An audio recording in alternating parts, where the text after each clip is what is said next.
What's up, folks, and welcome back to another one. Today we are comparing the Benelli Super Black Eagle 3 and the Beretta a400 Extreme Plus. There was no videos on YouTube that we really thought were good on comparing these two guns, so we figured we'd make our own. Because when we were both buying these guns, we didn't know which ones to buy, so we bought both of them.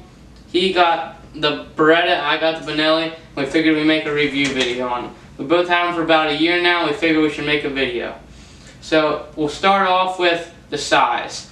They're both the same length, but the Benelli is a lot slimmer and sleeker than the Beretta. And it's just an easier gun to have around in the pit.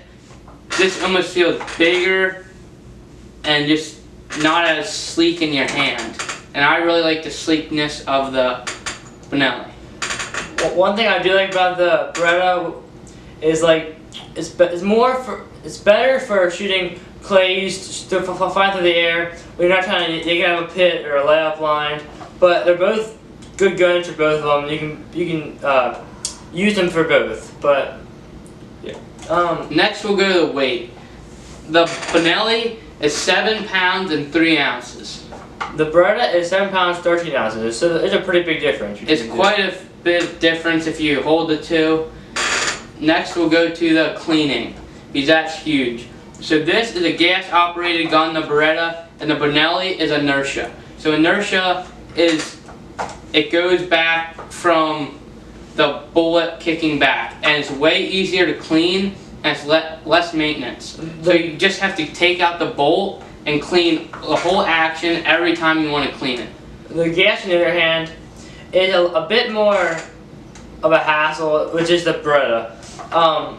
As long as you keep the gas, it's right near, it's like the gas block almost. It's like a block. If you keep that clean, the gun cycle is perfect. But if you get back from hunting, from a couple days of hunting, and you store in the safe, it could start to just get sticky and jam. But if you keep that clean, it cycles clean, and it just cycles pretty good. Watch this, you can pretty much go a couple of weeks without cleaning the action during goose season, and it's a lot less maintenance. So next we'll go to the triggers. The trigger on the Beretta is a little more rounded, and we both like that one a little bit more than the Benelli. But on the other hand, while we're at the trigger, on the Benelli, the safety is behind the trigger, which is way easier to hit than moving your finger all the way in front of the trigger and hitting that. It's not, for me, it's way less natural, and it's hard to hit, and it's hard to remember. But I do feel that once you have the gun and you're not shooting like two different guns, I feel like you get used to the trigger in the front, and I don't notice it. But yes, I do think it is a little bit harder to hit. Next we'll go to the bolt catch. Here, you can pull this back to let all the bullets out of the bottom, so it's very easy to unload. And to put the bolt forward, you just hit that button right there. Which it does get caught on your clothing sometimes, which is a little unhandy. But this, you can't pull the bullets out of the bottom with this one, but to release the bolt, it's pretty sleek, and sometimes you'll slip off in the goose pit if you're trying to load your gun, but it's normally not bad. One thing I do like is when you have gloves on in the middle of the winter, and this button is a little harder to hit than this button right here. Yep. And this right here is a lot bigger than this, and I like when I have big gloves on and cold, I can grab this easier, but yep. It's preference. The next thing is the cheek pad. The cheek pad on the Benelli is way softer than the cheek pad on the Beretta. The cheek pad on the Beretta, when it's cold, it makes a big difference. When you put your cheek against there, it's nice and soft, and then when you put it against there, it's pretty hard, and it doesn't feel as good on the cheek. And the whole thing is, like here on the hand grip, it's rubberized here, and this is plastic with little grooves in it. You guys probably can't see it too good, but that also gets on your gloves or hands very good, and it fits in your hands. Whether you almost have to have bigger hands for this because it's a lot wider. And the next thing is kick. The Beretta kicks quite a bit less than the Benelli, It's not a huge problem when you're shooting 2 3/4, but when you're in the goose pit and you want to shoot 3.5, or if you're turkey hunting you want to shoot 3.5-inch shells, you can feel quite a bit of difference in that. The technology here is a little different. This one has a spring that comes back in here, and this one has all the Beretta's kickoff system. Although the gas is a little harder to clean, I do believe that that's one of the reasons why it didn't kick as much, is because of the gas system.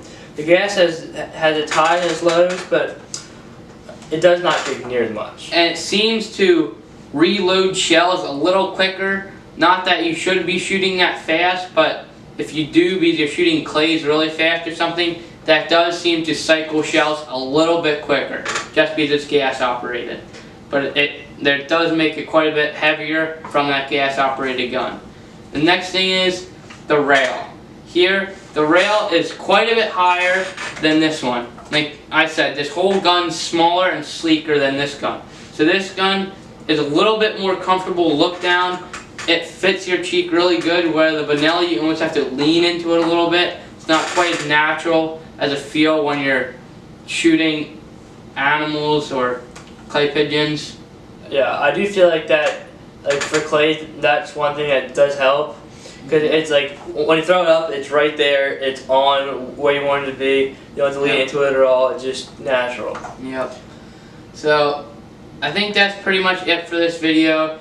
We also have, Landon's dad has an SBE3, and my dad has an M2. So if you want to see us compare all them 3 guns to these 2, we will do that in a video if you want us to, but for that video we just keep it, because these are the 2 main guns I feel like you guys want to see. So for that video, that's what we kept it to. Hopefully you guys learned a lot out of this video. I know we wish we would have had a video like this when we were buying these 2 guns, but there was none, so we figured we'd make a video for you guys to help you guys out a little bit. Thank you so much for clicking on this video.